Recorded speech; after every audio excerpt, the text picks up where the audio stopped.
पूरा same college में time pass और बंक मारने के बाद अब बारी है कुछ एक्सटर्नल क्वेश्चंस उपम के देखने की।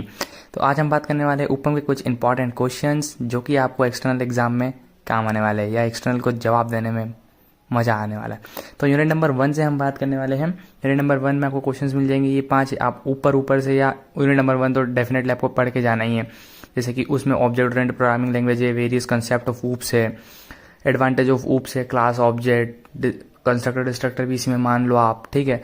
रन टाइम एंटिटी ऑब्जेक्ट को क्यों बोला जाता है, ये अच्छा क्वेश्चन है कि वो रन टाइम पे क्रिएट होता है इसलिए उसको रन टाइम एंटिटी बोला जाता है, ठीक है। तो ये यूनिट 1 के कुछ क्वेश्चन है जो आपको प्रिपेयर करना है। अब यूनिट नंबर 2 पे हम सीधे मूव करें तो ये अच्छी यूनिट है, इसमें से काफ़ी क्वेश्चन आपका एक्सटर्नल पूछेगा, जैसे कंस्ट्रक्टर डिस्ट्रक्टर हुआ, इनकैप्सुलेशन एब्स्ट्रैक्शन हुआ, एक्सेस स्पेसिफायर जैसे हमारे पब्लिक प्राइवेट और प्रोटेक्टेड होते हैं, स्टैटिक डाटा मेंबर फंक्शन। तो these are the questions for unit number 2 जो आपकी उपम की है। अब यूनिट नंबर 3 की अगर हम बात करेंगे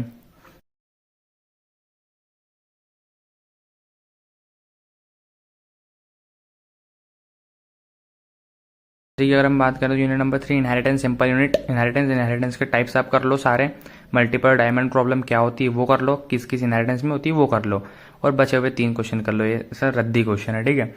तो सब एब्स्ट्रैक्ट क्लास वगैरह उन सबके क्वेश्चन थे। तो unit number 4 straight away move करें तो पॉलीमॉर्फिज्म और पॉलीमॉर्फिज्म के टाइप्स, स्टैटिक और डायनामिक, इनमें डिफरेंस कर लेना। नंबर 3 मेथड ओवरलोडिंग और मेथड राइडिंग, ये पक्का क्वेश्चन आपसे पूछेंगे। मेथड ओवरलोडिंग कैसे करते हैं वो आपको बताना है, पैरामीटर को डिफरेंट करके, डाटा टाइप को बदल के। उसके बाद वर्चुअल फंक्शन और ऑपरेटर ओवरलोडिंग क्या होता है।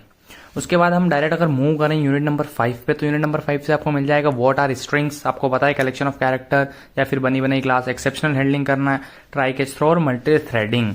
तो ये आपके यूनिट नंबर 5 के कुछ इंपॉर्टेंट क्वेश्चन हो गए जो आपको प्रिपेयर करना है। अब हम बात करते हैं सम इंपॉर्टेंट क्वेश्चंस जो इसके अलावा आपसे पूछ सकते हैं।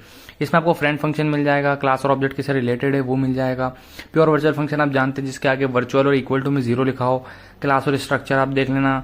5th क्वेश्चन अच्छा है, 5th क्वेश्चन का आंसर होगा कि यस वी कैन क्रिएट, कि हम कर सकते हैं इंस्टेंट क्रिएट अगर हम स्टैटिक मेंबर फंक्शन यूज करें। फिर एक्सेप्शन और एरर में आप डिफरेंस जानते ही है, न्यू ऑपरेटर वगैरह, ये सारे क्वेश्चन आप देख लीजिएगा।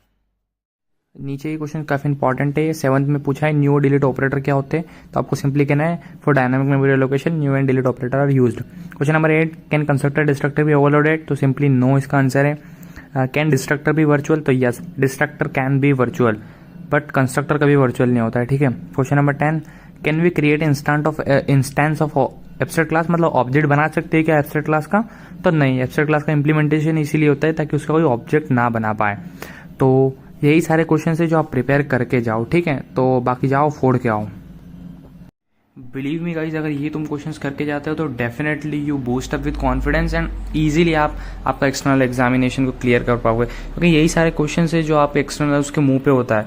तो ये सारे क्वेश्चंस आप करो और फोड़ के आओ। तब तक के लिए बाय बाय, मिलते हैं किसी नेक्स्ट वीडियो में। हाँ, one more thing, if you find any question जिसका आंसर आपको नहीं मिल पा रहा हो इंटरनेट पे, तो you can simply comment it down, I will reply you with in a minute और 2-3 मिनट, और 5-10 मिनट में तो मैं कर ही दूंगा, ठीक है। और वैसे भी अभी आपका थ्योरी पेपर हुआ था तो आपने वैसे भी सब कुछ पढ़ा होगा, इसीलिए इस वीडियो में हमने काफ़ी जल्दी बात की है, ठीक है, स्ट्रेट फॉरवर्ड हमने बात की है। और फिर भी अगर आपको नहीं